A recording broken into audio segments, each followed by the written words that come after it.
மற்றொரு முக்கிய செய்தி, திண்டுக்கல் ஜிடிஎன் சாலையில் உள்ள தொழிலதிபர் ரத்தினம் வீட்டில் அமலாக்கத்துறையினர் திடீர் சோதனை மேற்கொண்டு வருகிறார்கள். மூன்றாவது முறையாக அமலாக்கத்துறையினர் சோதனையில் ஈடுபட்டுக் கொண்டிருக்கிறார்கள். தரணி குழும அலுவலகத்தில் அமலாக்கத்துறையினர் தற்பொழுது விசாரணை மேற்கொண்டு வருவதாக தெரிவிக்கப்பட்டிருக்கிறது. இந்த சோதனையானது மூன்றாவது முறையாக அமலாக்கத்துறை அரங்கேற்றி வருகிறது.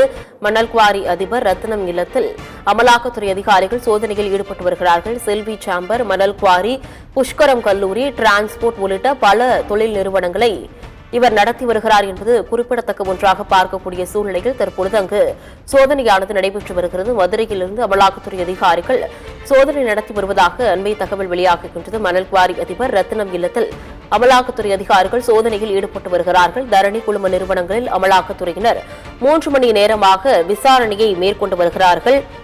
மணல் குவாரி அதிபர் ரத்னம் இல்லத்தில் அமலாக்கத்துறை அதிகாரிகள் சோதனையில் ஈடுபட்டு வருகிறார்கள். செல்வி சாம்பர், மணல் குவாரி, புஷ்கரம் கல்லூரி, டிரான்ஸ்போர்ட் உள்ளிட்ட பல தொழில் நிறுவனங்களை இவர் நடத்தி வரக்கூடிய சூழ்நிலையில் அங்கு அமலாக்கத்துறையினர் சோதனையை மேற்கொண்டு வருகிறார்கள். திண்டுக்கல் ஜிடிஎன் சாலையில் உள்ள மணல் குவாரி அதிபர் ரத்னம் இல்லத்தில் அமலாக்கத்துறை அதிகாரிகள் சோதனையில் ஈடுபட்டுக் கொண்டிருக்கிறார்கள். தரணி குழும அலுவலகத்தில் அமலாக்கத்துறையினர் விசாரணையை மேற்கொண்டு வருகிறார்கள்.